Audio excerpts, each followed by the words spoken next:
Hi everyone, this is Matt Kerfman with Richmond Brothers here for Matt's Minutes for the month of September 2016. Fall is upon us. For those of you that live in the Midwest, we're starting to have 50-degree evenings, which is nice to be able to open your windows, and we've gotten rid of a lot of the humidity. So with that transition, we're also seeing a little bit of a transition, I would say, in the markets. The month of August was relatively uneventful, which is not a bad thing. As we get into the first few weeks of September, the S&P 500 has started the month in negative territory the first week or two in. Not significant, but I think we're going to continue to see a little bit of those ups and downs. As we head into the fall, there's a couple of things. Obviously, the major thing coming up would be elections, but we need to get a little closer to that to make a determination relative to portfolios. So we've had a relatively quiet month, which is not a bad thing.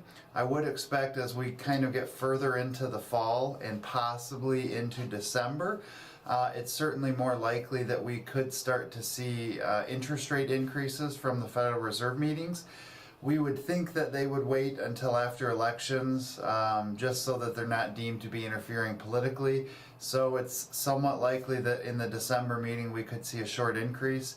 Last year in December there was a short increase or small increase, and it really didn't change a lot about what you can earn on your savings. It didn't change a lot about CD rates, and we're still seeing 10-year Treasury rates fairly low.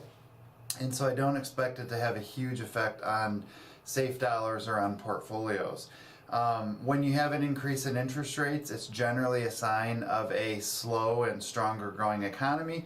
So that also tells me that in the near term, recession is kind of off the table. So I'm not too concerned about that in the near term. I think for your portfolios, we're continuing to see incremental progress coming off of the January and early February lows that I've mentioned in my last couple of videos. So I think that's still sustainable. I think as we move into the fourth quarter and also the first and second quarter of next year, here at Richmond Brothers, we do expect to see earnings growth to be pretty decent in your biotech and small cap holdings. And historically, the months of November, December, January, February, March, April, May, kind of going through the winter months and into the spring, historically have been good for the stock market. So that's also something to possibly look forward to as we head into the fourth quarter. We mentioned a lot about the income solution, and we call it Richmond Brothers Income Solution, or RBIS for short. At your next quarterly reviews, we'll continue to talk on that, especially for those of you that draw income. And even if you don't draw income, we're going to talk to you about different pivot points eventually to see, do you have the right portfolio for you? Does your portfolio match your risk tolerance? Do we need to make adjustments and tweaks along the way? So you can expect to hear from us, and especially John and Dan, on that topic if you haven't already spoken with them on it. If you have individual questions, you're always welcome to call or email us directly. That is what we're here for. We hope you have a wonderful September, a great start to fall, and as always, thank you so much for allowing us the opportunity to serve you.